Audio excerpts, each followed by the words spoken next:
So it's time to talk about The Flash. Some of you guys know that I got the chance to watch the movie last week at CinemaCon, and I did post an out-of-theater reaction on TikTok and Twitter and Instagram Reels, but before I wanted to post my reaction over here on YouTube, I really wanted to sit with the movie, let it marinate. So it's been over a week. I've had time to really think about the movie, truly process it, and now I'm very excited to finally talk about it over here on YouTube. So when it comes to The Flash, we have been hearing an insane amount of praise about this movie for the longest time now. Tom Cruise got the chance to watch the movie early and said it's one of his favorite superhero movies and it's the type of movie we need right now. You know, James Gunn has gone on to call this movie one of the greatest superhero films ever made. David Zaslav at CinemaCon says this is the greatest superhero film he's ever seen. And these are some really bold statements considering everything that this movie has gone through. It's gone through multiple writers, multiple directors, multiple reshoots, multiple drastically different endings that alter everything. So now that I've seen the movie, I can tell you guys, the hype is there. Believe the hype. Do I think this is the greatest superhero movie of all time? No. But do I think it's one of the greatest superhero movies of all time? Yes. Do I think this movie compares to Spider-Verse, Logan, The Dark Knight, Infinity War? No. But I think it's safe to say that The Flash is very easily and arguably a top 10 superhero movie of all time. There is so much to love about this movie. And, you know, with all due respect to the Batman that came out in 2021, or the Batman came out in 2022, it came out last year.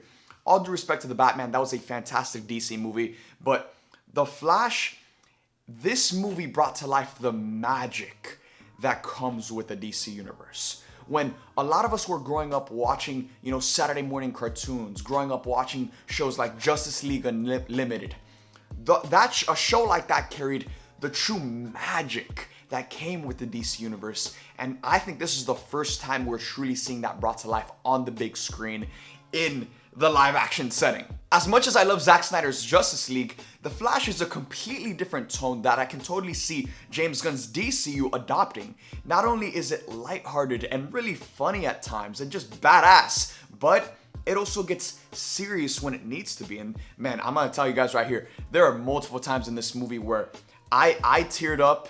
And, you know, specifically in the third act, there are some really emotional scenes, and, you know, the actors are giving fantastic performances all around.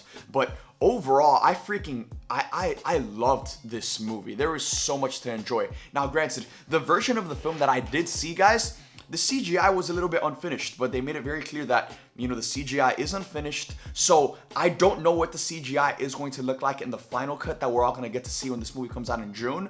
But when it comes to my criticisms for the film, you know, some of the CGI did look a little bit wonky, but a huge part of that fact, which this is coming over to the bright side, a huge part of that fact is because a lot of the action sequences in this movie are extremely creative. And you're just sitting back thinking, yo, like this is like I'm watching a freaking cartoon. Like this is a freaking pretty badass Flash sequence, and I just genuinely didn't know. I genuinely don't know how they filmed some of the action sequences in this movie because they are pretty crazy. Now, if there was one character that completely stole the show, that character is Michael Keaton's Batman.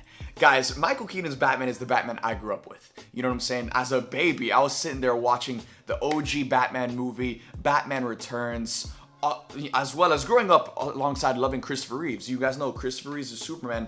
That's what got me into movies. That's what got me into just the world of superheroes. And, you know, it brought me so much joy as a kid. So to see Michael Keaton's Batman, the Batman of my childhood and a lot of our childhoods, come back to the big screen, you know, that is no small feat, and they had to handle him with care, and they did. They handled Michael Keaton's Batman with so much care. Not only does he have amazing Bruce Wayne moments where he's just sitting there having a conversation with Barry, but in terms of the Batman side of things, his action is amazing. And guys, Michael Keaton's Batman has some action sequences in this movie that genuinely rival the warehouse Batman versus Superman fight, which in my opinion is like, and I feel like that's the universal fact that is definitively the greatest Batman action sequence we've ever seen on the live action big screen.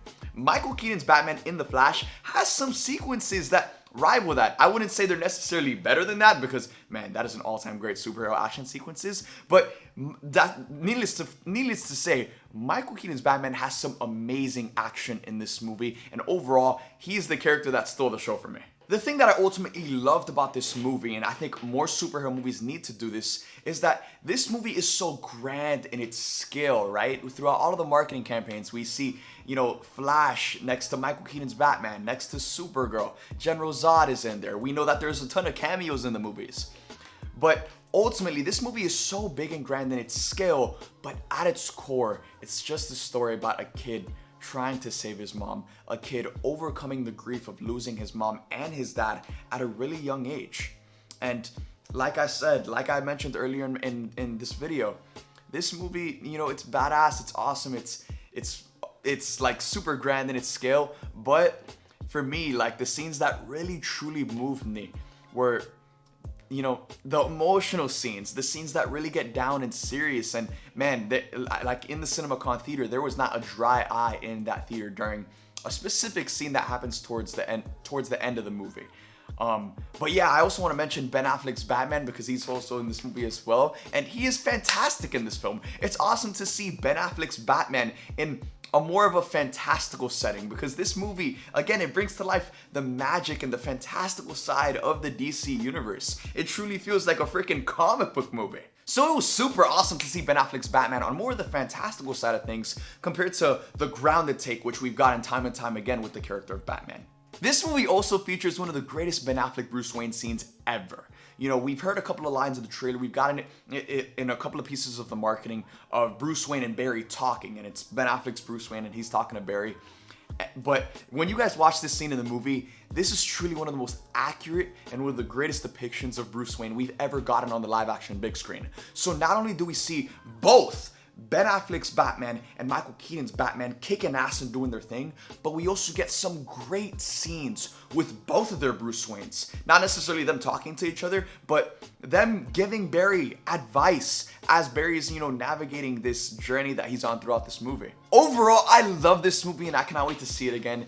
And man, I'm just like so happy. Like, I felt like a kid after coming out of this movie. I am so happy that we finally get a DC movie that encompasses the whole DC universe, and it's so big and grand in its scale, yet it's very intimate in its, you know, main core story, and it truly brings to life the magic of the DC universe. You know, these are some of the greatest characters of all time. We're talking about Flash, Batman, Wonder Woman, Superman. These are the greatest superheroes of all time, and now we have finally gotten a movie that truly brings to life the magic of this universe and showcases these characters in such a great way. It truly felt like I was watching an episode of Justice League Unlimited, except it was a freaking movie.